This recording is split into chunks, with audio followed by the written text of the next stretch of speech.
দেখো এই ম্যাথটা কিন্তু সহজ, তবুও করাচ্ছি এই কারণে, কারণ কি, কারণ যেহেতু এই রিলেটেড অন্য ম্যাথগুলো করানো হয়েছে, সেজন্য এটা না করাইলে একবারে অপূর্ণ থেকে যাবে, সেহেতু এই ম্যাথটা করানো। তো তোমাদের উচিত হবে কোশ্চেনটা খুব ভালোভাবে পড়া, যদি না পড়ো তাহলে কিন্তু বুঝতে পারবা না।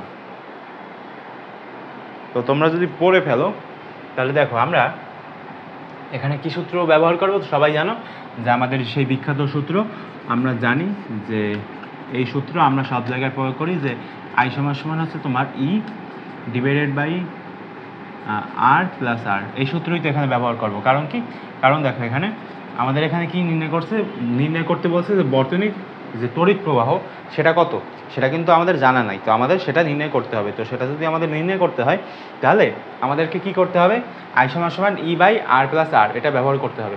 তো ভালো কথা, ব্যবহার করতে হবে।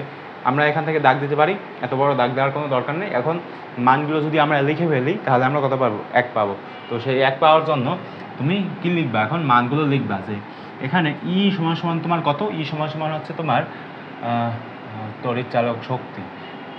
এখানে ই সমান সমান হচ্ছে তোমার 12 ভোল্ট, ঠিক আছে, 12 ভোল্ট। এবং অভ্যন্তরীণ রোধ দেওয়া আছে কত, অভ্যন্তরীণ রোধ হচ্ছে তোমার আর, ছোটো হাতের আর।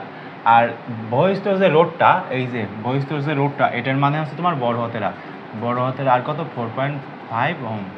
আর ছোটো হাতের আর কত, ছোটো হাতের আর হচ্ছে তোমার 1.5 ওহম। তো এইভাবে তুমি এগুলো নির্ণয় করতে পারবা।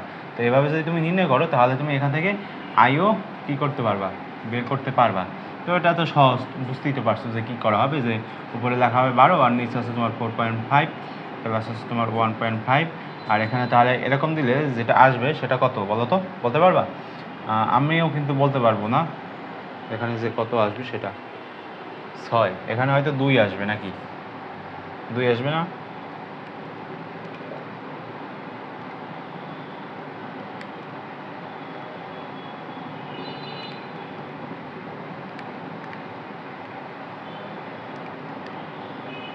হ্যাঁ 2 ঠিক আছে। 2 কি, অ্যাম্পিয়ার। বিদ্যুৎ যে প্রবাহ মাত্রার যে একক সেটা হচ্ছে অ্যাম্পিয়ার। আর এটা শেষ, এটা আমাদের আর দরকার নাই। এর পরবর্তীতে আমরা অন্য কোনো ম্যাথ করব, সেখানে হচ্ছে আমরা আরও জটিল সমস্যা সমাধান করার চেষ্টা করব।